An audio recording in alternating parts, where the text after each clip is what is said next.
이번 영상은 6.27 대책 이후에 어떻게 지금 부동산 시장이 흘러가고 있고 향후에 어떤 투자를 하는 게 올바른 방법일지에 대해서 조금 고민해보는 시간을 좀 가지려고 영상을 좀 준비했습니다. 일단 6월 27일 날 나왔던 그 대출 규제 정책들이 지금 많은 조금 효과는 있어요. 왜냐면 뭐 어쨌든 대출이 나오지 않으면 뭐 부동산을 뭐 매수하기에 굉장히 제한적이기 때문에 지금 뭐 전보다 확실히 뭐 거래 건수는 많이 줄었거든요. 그러니까 뭐 대부분 막 거래 건수가 전에 비교해서 거의 8, 90% 이상 줄었어요. 그러니까 이제 사람들이 일단은 대출 규제 이후에 부동산에 대한 부분을 뭐 일단은 뭐 원해도 살 수가 없는 상황이 되기도 했지만 정책에 대한 향후 정책에 대한 약간 불안감들이 좀 많이 생겼거든요. 그러니까 처음에 유기체 대책이 나왔을 때도 소급 적용이 되는 부분이 굉장히 좀 제한적이었거든요. 그러다 보니까 그 정책 6.27 대책 나오고 나서도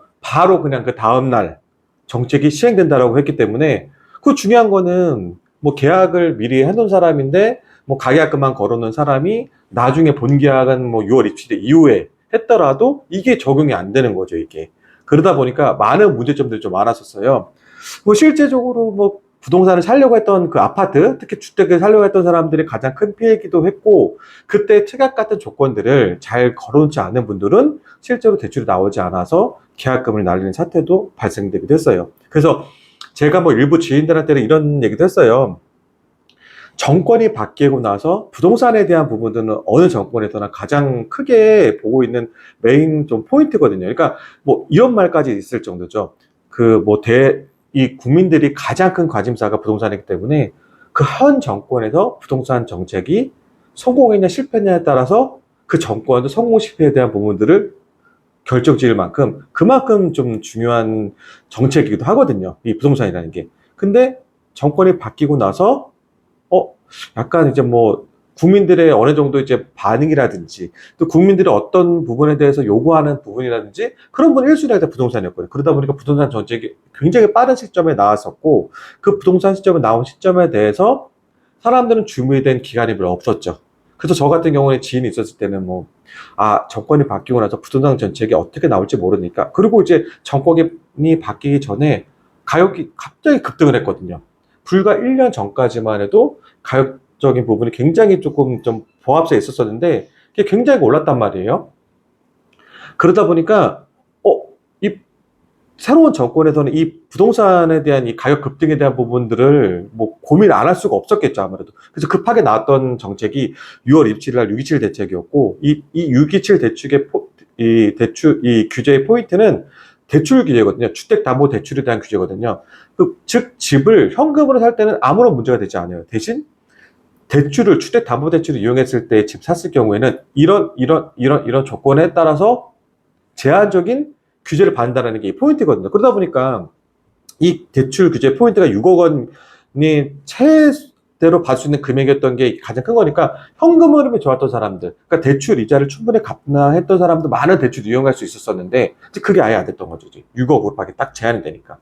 그래서 이런 규제 때문에 많은 얘기가 있었어요. 뭐 풍선 효과가 있을 거다. 그래서 이제 고가 주택들은 이미 뭐 돈이 현금흐름이 많은 사람들도 이거를 활용할 수가 없는 사태가 돼버리다 보니까 6억 원으로 가능할 수 있는 충분한 좋은 주택들이 그리고 아파트들이 또 투자로 약간 몰릴 것이다. 약간 이런 전망이 좀 있었는데요. 저는 그런 부분에 대해서는 약간 좀 좋은 쪽으로 생각하지 않았어요. 왜냐하면 제가 생각했었던 아파트가 있는데 이 대출 규제 때문에 A 아파트 사려다 B 아파트 사진 않거든요. 그래서 요즘에 그런 뉴스 같은 거를 좀 많이 보거든요. 많이 보다 보니까 뭐 일부 지역들이 뭐 풍선 효과다 뭐다 이러면서 많이 좀 몰리는 현상들이 좀 있어요. 근데 이런 부분에서는 뭐 제가 특정 지역을 말하기는 좀 조심스럽지만 그런 부분일수록 조금 조심해야 될 필요가 있어요. 왜냐면 제가 부동산 투자를 길게 해보고 오래 지켜본 바로는 뭐냐면 급등했던 곳들은 그러니까 우리가 생각했을 때 뭐 A라는 지역이 있다고 봅시다. 근데 A라는 지역이 있는데 그 지역에 대해 내가 관심이 없었어요. 근데 매체를 통해서 관심이 생기는 지역들이 있거든요. 그러면 나는 생전 이 지역에 대해서 부동산 투자로서 내가 오랜 기간 동안 관심이 없던 지역인데 유튜브라든지 뭐 신문 기사라든지 뭐 이런 데서 막 어느 지역이 막 뜬다라고 얘기하는 거예요. 그러면 내가 생각했던 투자 지역이랑은 전혀 거리가 멀잖아요. 거리가 먼데 그런 지역에 대해서 막 뜬다고 그래가지고 나도 여기도 지금 상승이네 여기 진입해야 되지 않을까라고 생각을 하면 나중에 됐을 때 내가 어느 정도 그 지역의 꼭지를 잡을 위험성이 굉장히 커요. 그래서 저는 보통 이런 걸 이제 추격 매수라고 그러는데 저는 부동산 시장이 조용할 때 매수하라고 대부분 권해드리거든요. 약간 붐이 났을 때는 부동산을 그때를 매수하게 되면 대부분이 상승장일 때는 대부분 내가 뭐 어느 시점인지 모르겠지만 상승장에서도 뭐 중, 말이 있잖아요. 초기에 진입하면 크게 문제되지 않지만 이거 내가 꼭지라도 진짜 뭐 뒷차라도 타야 되지 않을까라고 생각하시는 분들은 결과는 대부분 똑같아요.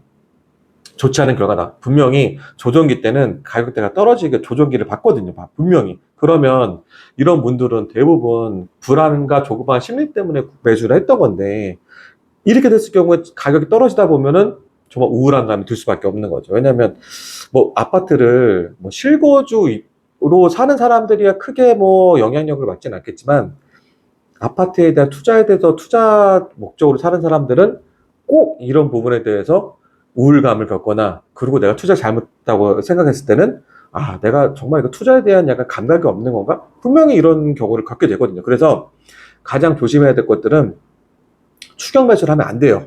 그리고 제가 누차 얘기하지만 지금은 아직 시장이 안정된 상태가 아니에요. 그러다 보니까 지금 조금 뭐 불안하니까 뭐 남들이 뭐 어떤 뭐 특정 그런 부류에서 막 얘기를 한다고 그래가지고 나도 지금 이제 이거를 또 같이 좀 뭐 동참해야 되지 않을까? 내가 지금 하지 않으면 뭐 늦지 않을까라는 생각을 하실 필요가 없어요. 그러니까 예전에 불과 이제 전 정권 시대 때 가격이 이제 급등했잖아요. 문정권 때 가격이 급등했었잖아요. 그때도 마찬가지였어요. 그때도 돈을 벌었던 사람들은 이전에 진입했던 사람이 돈을 번 거지. 이 한참 상승됐을 때 영끌하고 그랬을 때 꼭지 잡았던 사람들은 다 나중에 조정을 받았어요. 그러고 나서 좀 잠잠해졌죠? 바로 전 정권 때는 윤석열 정권 때는 좀 잠잠해졌죠? 부동산 가격이. 그때 매수했던 사람들은 또 지금 올랐을 때 또 매도를 했던 사람들이 돈을 버는 거거든요. 그러니까 부동산 시장은 솔직히 말씀드리면 아까 사람들이 이렇게 저렇게 얘기할 때 들어가는 게 아니에요. 그러니까 잠잠하고 관심이 없을 때 들어가는 게 맞는 거고 이걸 뭐냐면 수요가 그만큼 적다는 얘기고 공급하려는 사람들이 수요가 적다 보니까 어떻게 해요? 매수자가 우위 시장이 되겠죠. 그럴 때 내고도 가능한 거고 그럴 때 가격 조정도 가능한 거고 그때 진입을 하는 거고요. 지금은 아직 좀 시장이 불안한 상황이기 때문에 뭐 어느 지역이 좋다, 어느 지역이 좋다라고 얘기했을 때 그 지역, 그러니까 우리가 늘상 좋다라는 지역들 있잖아요. 그런 지역은 별도로 안정된 주거용 상권이기 때문에, 주거용 지역이기 때문에 그런 부분은 리스크가 좀 덜하지만 우리가 생각지도 않은 부분이 있어요. 그걸 뉴스에서 뭐 매체에서 뭐 접할 때 그런 부분은 투자로서는 굉장히 위험하다는 걸 알고 계셔야 돼요. 내가 최소한 그 지역에 대해서 알지 못한다면.